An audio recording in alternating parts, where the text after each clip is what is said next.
primeiro lugar, já na época que estava no colégio, né, questões, por exemplo, geografia, história e tal, me agradavam muito. Eram matérias, geografia, sobretudo, tinha um professor que era um estímulo à coisa.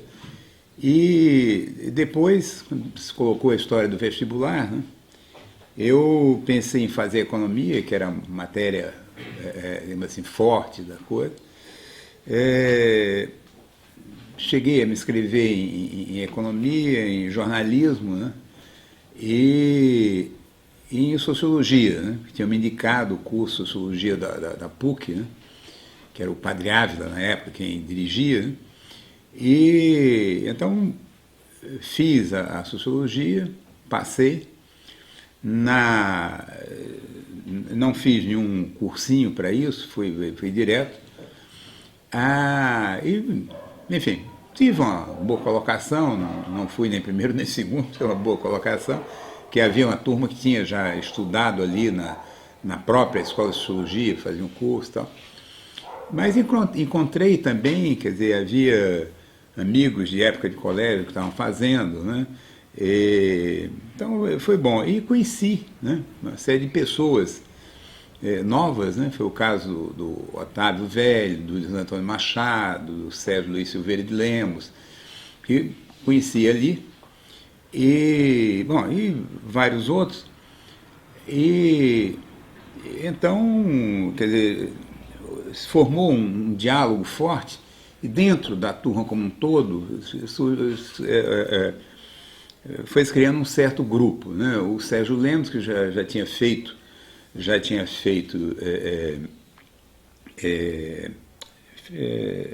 direito, né? E conhecia muito filosofia, história toda, tinha uma certa liderança intelectual sobre o grupo. E o fato é que 6 meses depois de entrar, nós já partimos para fazer, antes até, começamos a fazer pesquisa. Eram professores que queriam fazer uma pesquisa numa favela, nós íamos lá aplicar questionário, conversar, isso e aquilo. Era até pesquisa para o Ibope, na época, pesquisa de opinião.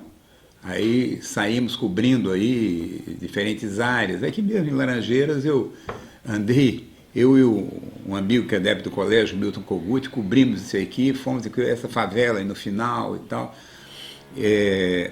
Então, esse tipo de experiência me parecia muito interessante, nos atraía muito. E o Ávila resolveu fazer uma pesquisa sobre remigração no Nordeste. E acabou, não, para onde vamos e tal. Bom, se quiser ir para Alagoas, lá tem um carro do meu pai, pode circular nele. Fomos, o Ávila foi, né? Nós fomos na frente, mas ele foi uns dias depois, nos encontrou. Tivemos contatos lá com o Theo Brandão, né, um folclorista conhecido e tal. E depois selecionamos uma área, uma série de municípios a serem visitados, e fomos aplicar um questionário, né, e também fazer observações de caráter mais qualitativo em diferentes áreas do Estado. Né. Foi uma experiência magnífica, ficamos um mês rodando por lá. Foi, enfim, uma coisa que nos marcou, né? E porque a preocupação, o Ávila tinha feito a tese dele na Bélgica sobre migrações, e estava querendo estudar o problema da remigração, né? Essa coisa da volta de migrantes e tal, né? E isso acabou tendo um impacto grande, né? Eu, até recentemente, inclusive, andei trabalhando com o tema, né? Sei lá quantos anos depois, eu e Alfredo fizemos um texto sobre migração, Alfredo Wagner, né? Então foi muito estimulante, né? Isso nos deixou, digamos assim, mais animados. Só um detalhe, né? Fizemos um relatório, o Ávila fez as críticas, isso e aquilo, e alguns de nós continuamos trabalhando em cima desse material, e depois surgiram outras coisas, o material ficou guardado lá pelo Ávila. Em certo momento houve uma certa tensão com a Ávila, ele nos devolveu o material ficou guardado no diretório. Né? Quando houve o golpe de 64, né, foi destruído esse material. Entende? Então, era um pouco, senão um pouco o clima da coisa. Né? A direita ocupou o diretório, destruiu fisicamente até as paredes, as coisas. Mas, enfim, isso, quer dizer, depois continuamos, né, participando de pesquisas e tal, e surgiu uma oportunidade que foi o Instituto de Ciências Sociais, tinha sido criado pelo Tales de Azevedo, né, que é um antropólogo assim, de muito peso na época e tal, tinha sido criado na Bahia, eles tinham feito um exame de seleção, mas parece que os candidatos não os agradaram, então eles resolveram repetir o exame de seleção. Né? E o professor Geraldo Semenzato, que tinha vindo há pouco tempo de São Paulo, é uma pessoa que trabalhava com a área rural, trabalhou no Instituto Nacional de Colonização, que depois virou o Instituto de Reforma Agrária, naquele períodozinho final do Jango, né? Depois foi virou IBRA, INCRA, essas coisas. E o Semenzato também era uma figura muito interessante, tinha participado como auxiliar naquela pesquisa que o Donald Pearson tinha feito no Vale de São Francisco, tinha experiência enorme em diferentes partes do país, na área rural, né, na sociologia rural, né, que ele fazia. Né? E ele estava indo para lá, para ser professor lá, e nos estimulou. Né? Então fizemos o concurso, o Sérgio, o Otávio, o Machado e tal, fizemos todos, passamos. O Otávio preferiu ficar no Rio, problemas particulares dele, e eu, o Sérgio Machado, fomos. Né? O curso durava 1 ano, e esse era assim uma coisa, a gente entrava às 7h30 da manhã e saía 6 horas da tarde. Né? E você tinha que, a parte da tarde geralmente é dedicada a trabalho na biblioteca. Você tinha que ficar lendo, e o Semenzato, que era todo, ficava fiscalizando se você estava lendo ou não. Mas a grande vantagem é que lemos uma quantidade de coisas, e isso era cobrado e tal. Né?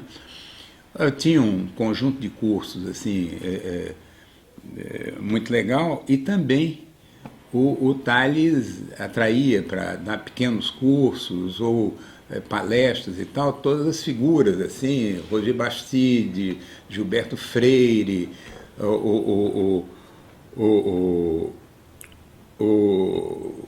como é o geógrafo Milton Santos, né? Deu um curso lá de uma semana, o outro. Pô, isso para a gente era realmente foi muito enriquecedor, né? E o interesse, quer dizer, na metade terminado os primeiros 6 meses, eles estavam fazendo, a Maria Azevedo Brandão, filha do Tales, né, que tinha feito o mestrado dela nos Estados Unidos, tinha voltado há pouco tempo, estava envolvida numa pesquisa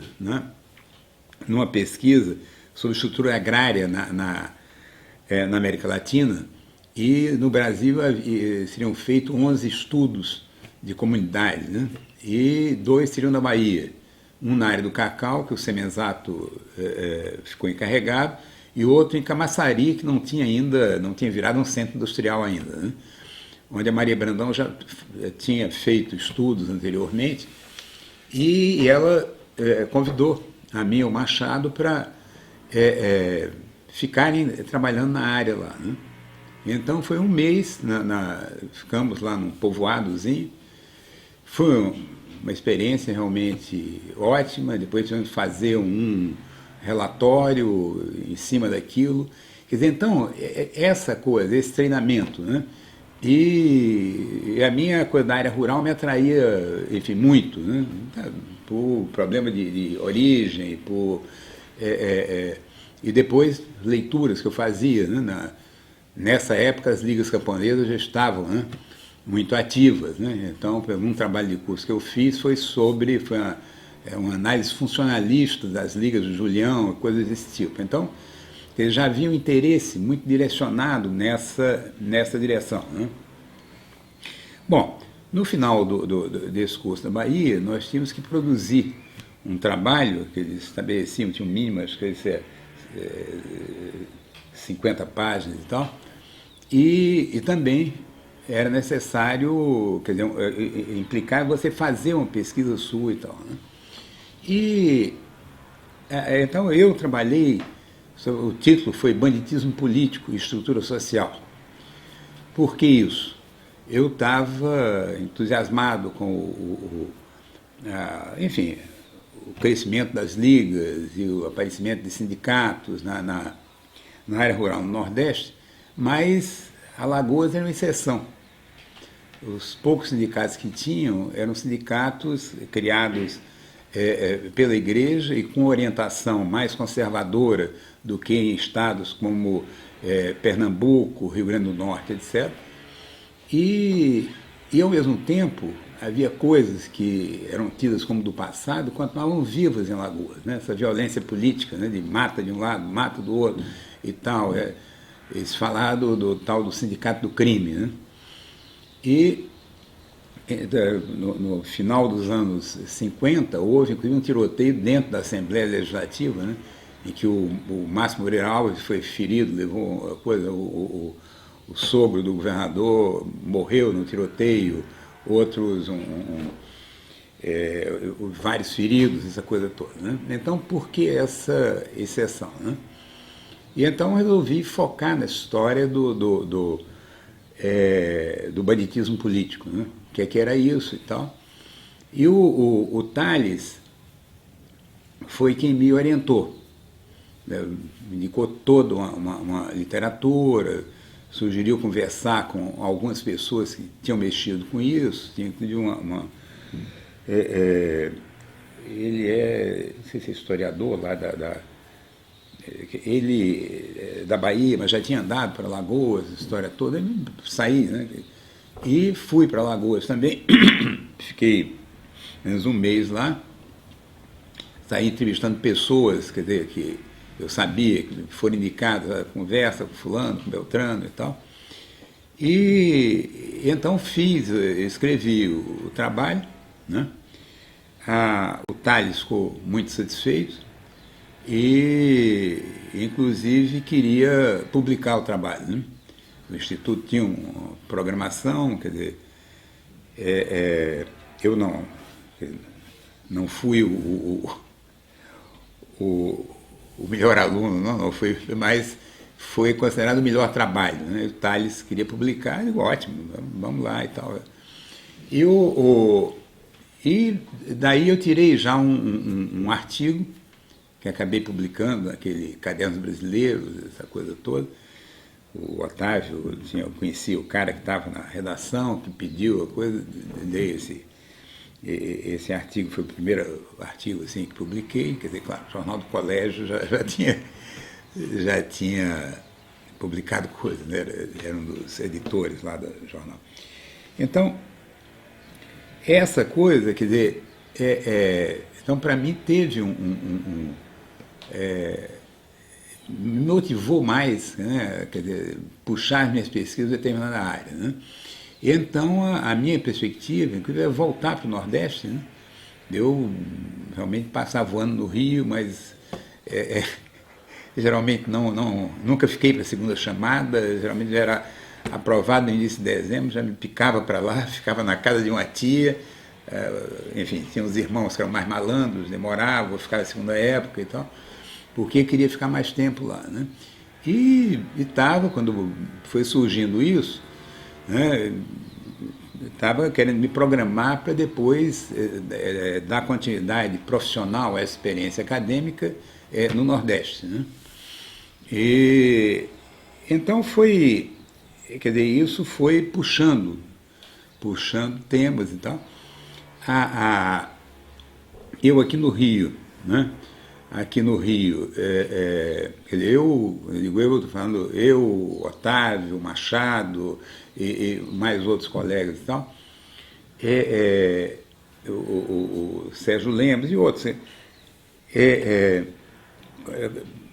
Apareceu pesquisa, a gente pegava. Primeiro, para não ficar dependendo dos pais, né?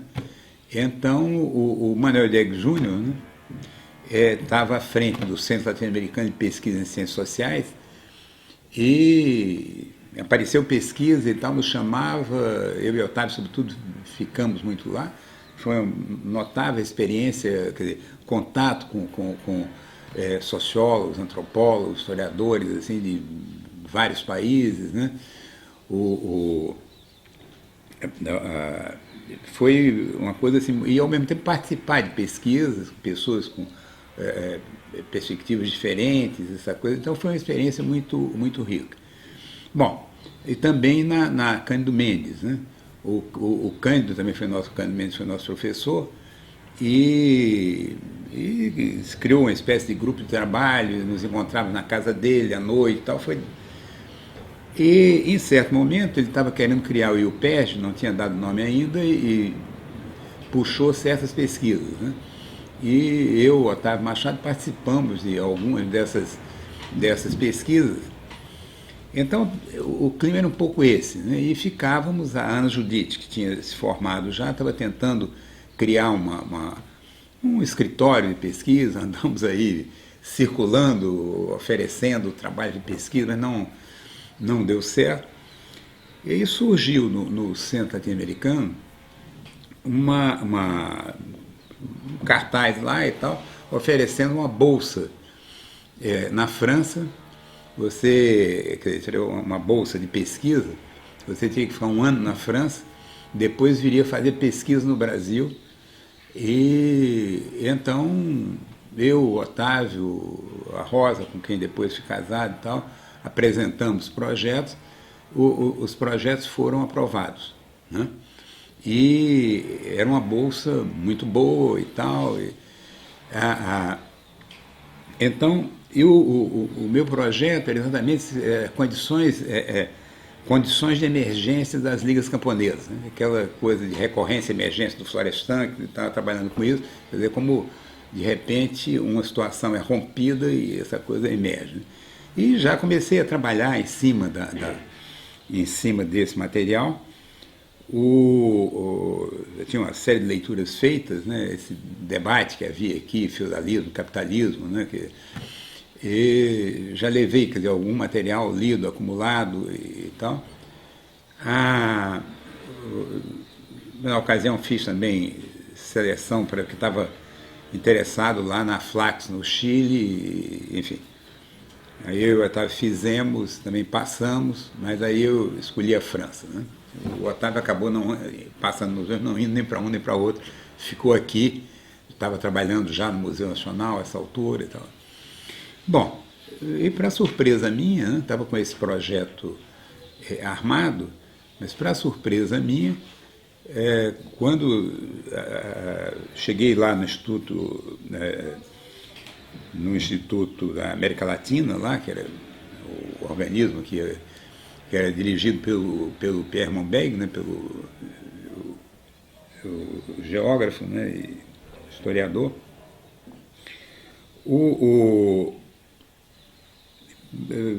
Falei, me apresentei e tal, ele disse, não, a sua coisa é política, é com o François Bourricot, não sei o que e tal. Quando eu fui falar com o Bourricot, ele disse que pesquisa, disse, não, o projeto, que eu saiba, não foi aprovado, quer dizer, o projetão, né, não tinha sido aprovado e tal. Eu voltei ao Monbeg, não, me desculpe, tal coisa, mas você ganhou uma bolsa, você fica por aí, eles tinham um curso lá, queria que eu fizesse curso, mas o curso não me interessava muito, ele estava mais voltado para as sociedades indígenas latino-americanas, isso e aquilo. Eu disse, professor, não, meu projeto era outro e tal, e depois enfim, a ideia era ficar um ano aqui, porque eu não quero me afastar do Brasil, né? Razões óbvias, né? E então, mas foi isso. Aí a Marisaura Pereira de Queiroz, que eu já tinha conhecido através do Tales, que dava aula lá também, ficava 6 meses no Brasil, 6 meses, apareceu e foi e tal, e eu então resolvi me inscrever para o doutorado, né? E mas não fazer o curso lá. Alguns cursos que eram do meu interesse, o Celso Furtado deu cursos lá na coisa, eu segui os cursos dele, o próprio Burricô, havia cursos bem interessantes. E então resolvi fazer. No primeiro ano aproveitei para ver assim, o máximo de cimento. Eu me inscrevi na École, hoje acabou a École Pratique, né? École de Hautes Études, simplesmente. Né? Na época era École Pratique de Hautes Études, esse negócio todo. E saí fazendo assim, o máximo de seminários, depois ia selecionando. Né? Aí fui primeiro autores, né? Como o Henri Lefebvre, como agora esquecendo, mas enfim, figuras, filósofos, sociólogos, isso e aquilo e tal. Era uma quantidade enorme de cursos, né? Tinha um regime de trabalho muito duro, porque a Bolsa me dava direito a fazer um curso de francês durante um ano, todos os dias, que me permitiria depois ser professor de francês. Digo, bom, vamos defender, porque se não tiver outra coisa, então todo dia de manhã cedo ia, depois voltava, ia para a biblioteca do instituto, saía, restaurante universitário, e aí assistia seminários e tal. Né? E aí ficou como orientador o Burricô, né? Que era um cara que tinha uma formação boa em ciência política e tal, enfim, era mais conservador do que eu gostaria, mas em termos de América Latina tinha uma posição progressista, né? Ele tinha feito trabalhos no Peru, alguns trabalhos bem interessantes. Acho que tinha também, tem a impressão que ele andou dando aula também no Chile, lá na Flaxo e coisas desse tipo. E teve uma coisa boa, porque ele era desses caras exigentes, né? Então íamos lá, conversávamos, eu falava uma coisa, você põe isso no papel, me entrega daqui uma semana, e uma semana depois a gente discute isso. E assim eu já tinha um certo esboço de trabalho feito, né? E então foi se desenhando um pouco a coisa da tese. Né? Eu, nesse meio tempo também, quer dizer, eu quando fui, estava muito marcado pela leitura do Althusser. Né? O Louis Althusser, para mim, foi extremamente importante, essa releitura que ele faz do marxismo, essa coisa toda. E também investi muito nessa coisa de linguística e tal. Coisa. E então foi ficando claro para mim que esse debate em torno da natureza das relações de produção, das relações sociais no Brasil, que ele tinha uma certa lógica e que eu resolvi caminhar nessa direção. O que é que está em jogo? Por uma razão muito simples, quer dizer, eu percebi que a coisa não era... que tinha bons estudos, sem dúvida alguma, tem trabalhos muito bons, mas houve até casos, assim, um autor, não vou dizer o nome aqui, que numa edição dizia que as relações eram feudais. Na seguinte ele dizia que era capitalismo escravista, porque houve uma mudança, tinha havido uma mudança na posição do partido. Né? No caso era do Partido Comunista Brasileiro. Né? E fui vendo como esses argumentos, quer dizer, essas variações. Né? Então foi ficando claro para mim que a coisa era, antes de tudo, era uma discussão política. Não era provavelmente uma discussão econômica ou sociológica e tal, era uma discussão política. Então eram argumentos lógicos que eram acionados para você, digamos assim, sair melhor, né? Derrotar o outro lado, impor a sua posição, a história toda. Né? E isso foi se desenhando, e nisso eu devo muito ao Pierre Bourdieu, que eu não conhecia quando saí daqui. Inclusive foi engraçado que tinha um francês que andou estagiando aqui no Centro Latino-Americano, porque os franceses podiam substituir, né, a prestação de serviço militar por prestações de serviço no exterior e tal. E ele aqui tinha ficado amigo da gente e tal. Quando eu fui para lá, ele indicou uma série de autores. Não, você tem que ver fulano, beltrano e tal. Não apareceu o nome do Bourdieu. Né? Não, cheguei lá, eu tinha lá uma lista já na cabeça, fui atrás desses nomes que ele tinha indicado e tal. E fui, enfim, tomei conhecimento da coisa do Bourdieu, comecei a frequentar com regularidade. Né, num certo sentido, ele pesou mais na própria tese do que o Bourriquot, né? E o Bourriquot tinha um certo pé atrás com ele. De um lado, o Bourriquot teve essa cobrança, né? E eu fui já. E o Bourdieu, enfim, por amizade simplesmente, que foi se criando, lia os trabalhos, passava os trabalhos para ele. Alguns assim, até ainda tinha aí, antes de ser, cópias com anotações dele e tal. Então, nisso surgiu um convite aqui do Roberto Cardoso, né? Para trabalhar no programa de pós-graduação que eles estavam criando, né? E foi o Otávio que me indicou, né? Eu e o Otávio, desde o primeiro ano da escola, sempre estávamos juntos. E o Otávio indicou o meu nome, ele aceitou e tal. Eu devia ter a ideia que a tese fosse defendida ainda em 68, né? E o Roberto foi a Paris e conversamos. Aliás, lá em Paris eu tinha conhecido rapidamente aqui o Albertino Rodrigues, né, que também estava fazendo doutorado lá, tinha feito já um trabalho de campo em Portugal e estava lá, e tínhamos nos conhecido rapidamente aqui, e lá ficamos muito amigos, né? Então, eu e o Albertino era outro também, outra figura que estávamos sempre juntos e tal. E o Roberto Cardoso também se dava muito com o Albertino, nos encontramos e acertamos essa vinda, só que teve maio de 68. Né?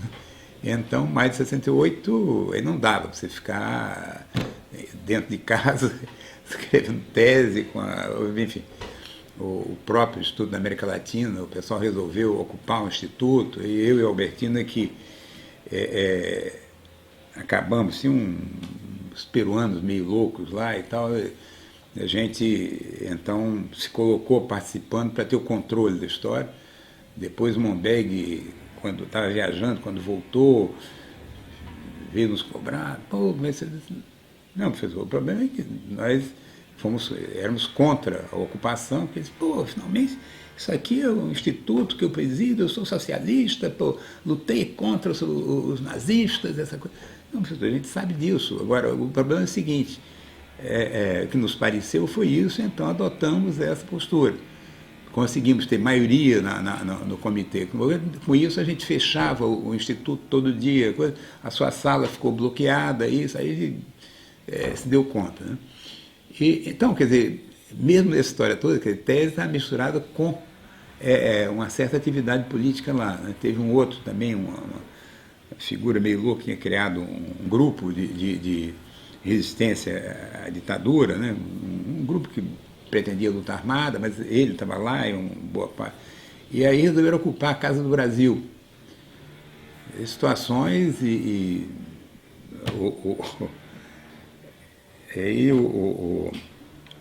tinha um contemporâneo nosso de faculdade, que fazia direito aí, uma figura bem conhecida, procurou a minha Albertino e disse que tinha sido obrigado a fugir, porque os caras, inclusive, estavam querendo partir para tortura na Casa do Brasil contra aqueles que eles entendiam que eram a favor da ditadura. Né? E ele era o Paulo Sérgio Pinheiro. Né? O Paulo Sérgio, que a gente conhecia da época da PUC, ele era um pouco mais, não, é a direita maneira de dizer, era um pouco mais conservador e tal, mas tínhamos um diálogo, a pessoa sempre foi seríssima e tal. E aí nos encontramos, e aí foi uma mobilização, e chamamos Fernando Henrique, essa história toda, para tentar juntar, né, todos os brasileiros de várias correntes e tal, e resolver esse problema da Casa do Brasil. Então foi um período, quer dizer, totalmente tumultuado. Tinha um outro amigo que era irmão de um amigo e que um dia bateu na minha porta, eu já contei a história, porque houve aquela repressão lá em Pernambuco, ele, ao lado de várias outras pessoas e tal, foi preso, depois quando libertaram, conseguiram, tinha um irmão dele que conseguiu puxá-lo aqui para São Paulo, daqui embarcá-lo para lá, e ele, sei lá, 6 horas da manhã, bate lá na porta do hotel e tal, porque tinha contato com o irmão, e o cara desembarcou no aeroporto de Paris e lá entrou numa porta errada, né? Aí foi preso e submetido a interrogatórios, ele não falava francês, então, coisas desse tipo, né? E tinha uma quantidade grande de pessoas que estavam lá também porque não tinham como ficar no Brasil, né? Então havia essa articulação. Então quer dizer, em 68, né? Então, nós participávamos das manifestações, eu achei que não era sensato ir lá para as barricadas, né? Então, mas esse amigo ia para as barricadas, e aí eu, o Enilton, os outros dávamos cobertura, porque é preciso comida, né? Então, juntávamos comida, distribuímos nessa área onde ele estava, em uma área próxima e tal. Então, com isso, o trabalho de preparação da tese, evidentemente, foi retardado, né? E também se complicou mais porque em setembro, foi final de agosto ainda, meu pai baixou lá em Paris, estava indo, ele era uma dessas, como é que é, uma associação internacional de parlamentares, não sei o quê, aí estava vindo, tinha tido uma reunião na Argentina, outra na Bolívia, e tinha uma outra em outro país da Europa, mas passou em Paris para me ver, e ele já tinha começado a se sentir mal acho que foi na Bolívia, não sei, né? E então levei a um médico e tal, e constataram que ele estava com câncer, né? Ao mesmo tempo, a minha companheira então ia ter a minha filha Mariana naqueles dias, né? E aí isso também foi outro tumulto, né? Quer dizer, mal Mariana nasceu, eu tive que acompanhá-lo de volta ao Brasil, eu sugeri que ele fizesse tratamento por lá, mas ele preferiu, e a família que viesse para cá, porque era uma coisa, dava 1 ano de vida, ele estava com câncer. Então eu vim com ele e tive que ficar um mês mais ou menos aqui. E tudo isso, então, atrasou essa história, né? Aí voltei, depois de um mês, ele morreria, isso foi em setembro, né? Fiquei até começo de outubro, em dezembro morreu junto com as 5. Ainda assinou aquele manifesto contra a cassação do mandato do Márcio, né?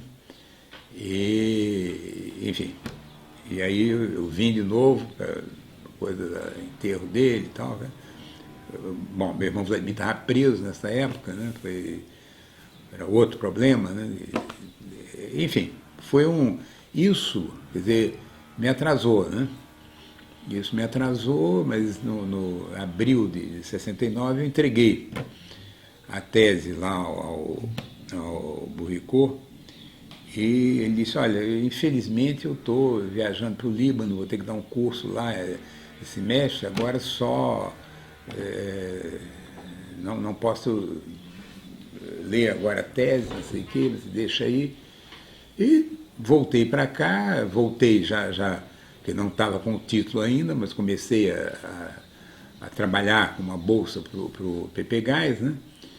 Que funcionava lá no Centro Latino-Americano, o Diegues tinha garantido lá um espaço para o Roberto Cardoso.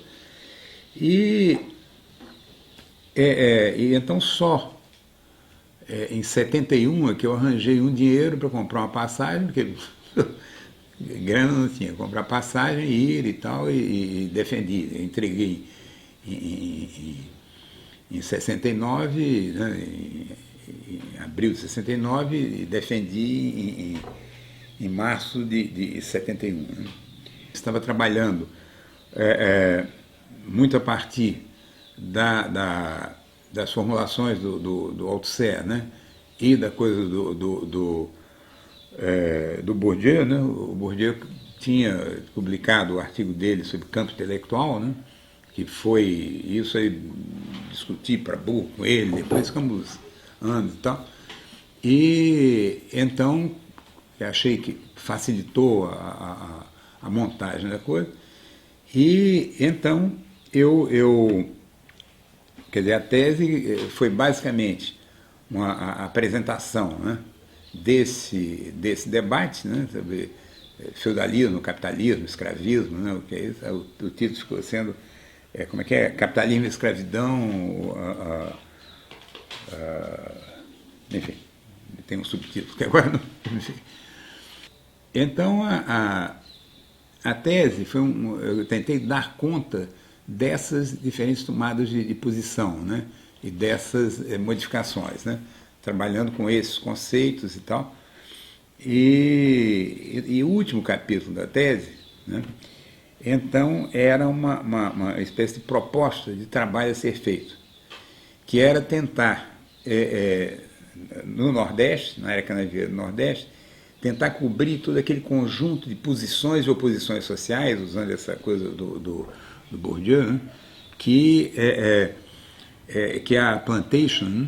Quer dizer, eu defendia a tese da especificidade da plantation, né, que já havia formulado, quer dizer, eu formulando como modo de produção, mas havia autores que tinham feito estudos no Caribe, no México e tal,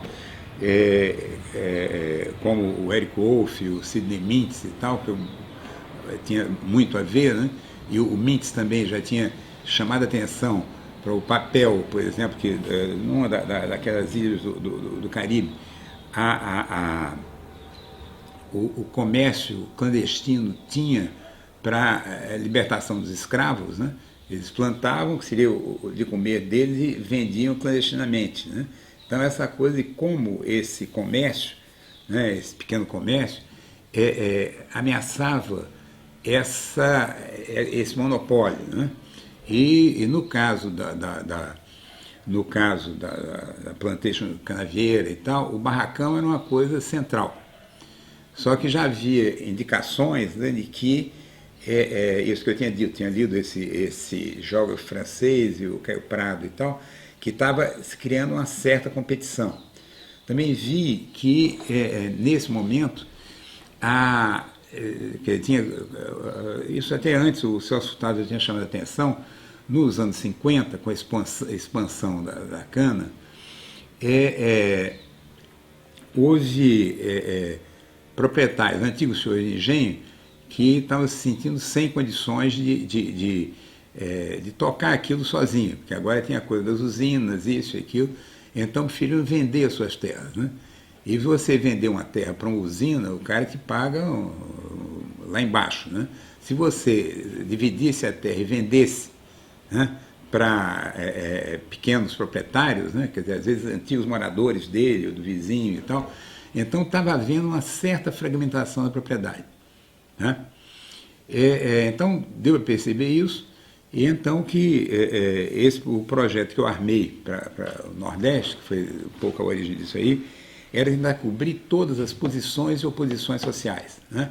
Então, o usineiro, o que ainda chamado fornecedor de cana, era chamado senhor de engenho, mas tinha o lavrador, que às vezes era submetido ao senhor de engenho, outras vezes submetido diretamente à usina. Tinha um lavrador que não tinha propriedade da terra, mas tinha independência para ter a cota dele na história.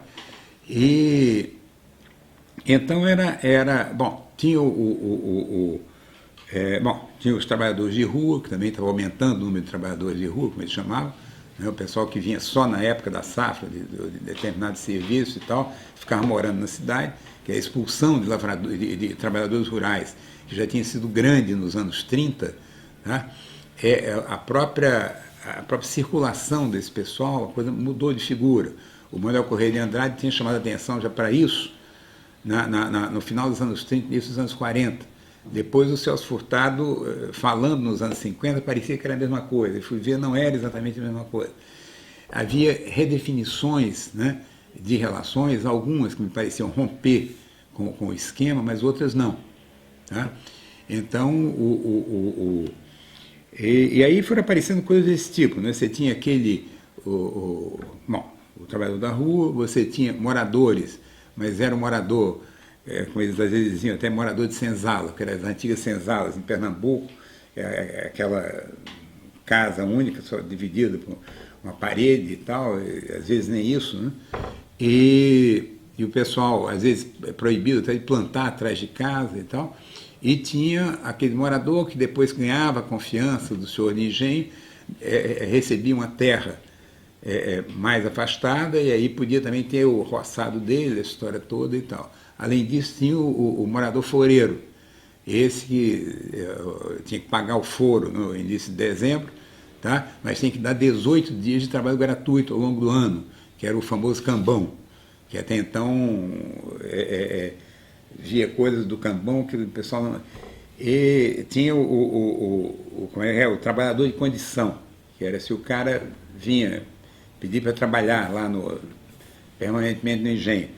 E então o senhor de engenho dizia, não, se você trabalhar, quer dizer, tem a discussão sobre quantos dias da semana trabalhar. Se você trabalhar 5 dias, 6 dias da semana, não sei o que, você ganha tanto. Se você ficar um dia sem trabalhar, aí já diminui o ganho diário. E por aí. Então, há toda uma lógica, né, que foi ficando clara. E havia, digamos assim, lógicas concorrenciais. Então, o próprio barracão, que tinha um peso que não tinha sido assinalado, quer dizer, você tinha quem escrevia sobre, o Julião se refere muita coisa do barracão, isso e aquilo, mas não havia análise sistemática desse negócio do barracão, o que era isso, né? Então, foi um pouco esse mapeamento, e então o projeto que eu montei, eu digo, bom, até por uma questão de facilitar a minha entrada na área, eu vou pegar esse negócio de barracão e feira, né? Eu estou tentando pegar tudo. Agora, quer dizer, é impossível você fazer pesquisa, assim, observação participante dentro de um engenho, porque ou você vai ser identificado, se você ficar na casa grande, você é do patrão, e o patrão não vai deixar você ficar sendo uma pessoa de fora na casa do morador. Então, como é que você faz, né? E então eu vi aí, digo, bom, vamos tentar dar uma... fiz uma espécie de mapa, né, da coisa, e digo, bom, é importante primeiro ver, para ver essa diferença entre como funcionam as usinas, né, e os engenhos, né, os antigos engenhos transformados em fornecedores, e então, bom, cobrir essas duas frentes, né. E aí o Zé Sérgio se animou em trabalhar com os operários de usina. Aí foi ótimo, a gente foi cuidar disso. Aí, para pegar esses moradores e lavradores, foreiros, a história toda, eu comecei, teve a Vera Echenique, que depois acabou não indo até o fim, fez lá eu já tinha ficado um bom tempo lá, e ela foi com um argentino também, que até já morreu. Mas eles foram lá, e por razões que eu já vou dizer quais são, quiseram preferir outro tema, isso e aquilo, como eram temas que eu achava importantes, concordei. E então, quando a Frânio e Beatriz apareceram, eu disse, olha, quero, mas para estudar pequenos produtores dos engenhos e tal. Então, foi a Beatriz para Mata Norte, porque havia diferenças, né, nessa coisa das usinas, Mata Norte e Mata Sul. A usina era muito mais absorvente na Mata Sul, né, era absolutamente majoritária. Então, na Mata Norte havia mais fornecedor e as usinas não tinham um peso tão grande, né? Então, Beatriz foi cobrir a Mata Norte, a Frente foi cobrir a Mata Sul. E eu bolei abordar esse negócio do barracão com questionários, a Fran me ajudou e nós formalizamos, enchemos de número, para não querer dizer nada, né? O negócio era ter acesso aos barracões, né? E aí, quando ia o barracão, ia com 6 pessoas, isso e aquilo, Eu ficava com lá o gerente, o cara ao lado, fiscalizando a minha entrevista com o barraqueiro, e o pessoal lá fora conversando com os trabalhadores, né? Aí juntava esse material e tal. E, bom, mas no que nós fomos entrando, as coisas foram mostrando mais complexidade, né? Por exemplo, nós encontramos uma feira dentro de uma usina. Aí a Marie France, mulher do Afrânio, quem quer a Marie France? Eu quero estudar. Então, foi estudar, então, uma feira dentro de usina. Depois encontramos uma vila que é oficial, tem cartório, tem escola, tem isso, tem aquilo, dentro do engenho. Entende? Depois viria a se revelar, era uma terra de disputa da igreja com um senhor de engenho, não sei o quê. Então a Doris Meyer foi estudar esse caso, fazendo. E depois os trabalhadores descobriram que ao lado dos sindicatos havia uma iniciativa, inclusive houve negócio de contatos com o exterior para isso e tal, mas de criar cooperativas.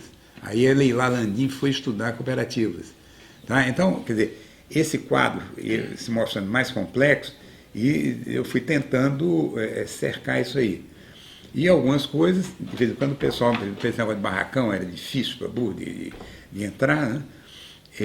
Então eu usava aquele negócio, tinha uma bodegazinha na estrada, perto do barracão. Eu descobri que o pessoal às vezes se reunia lá e fazia negócio com o cara daquela bodega, tá? Para evitar a coisa do barracão.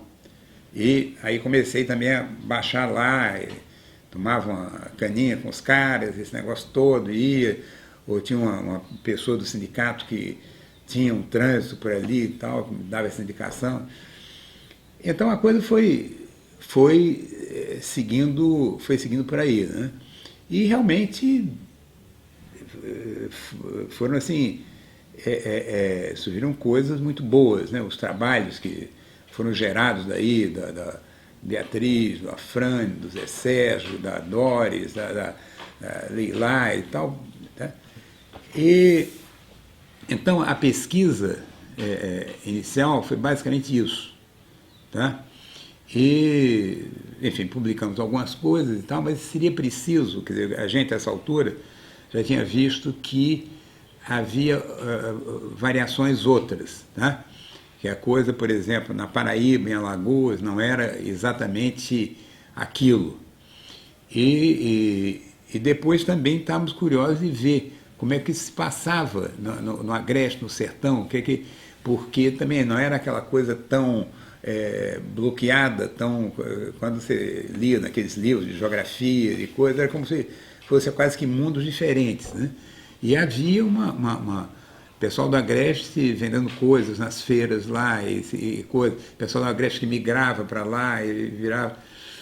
E aí primeiro teve foi o Roberto Ringuelê, né, que era um argentino que fez um trabalho com esses migrantes temporários, né?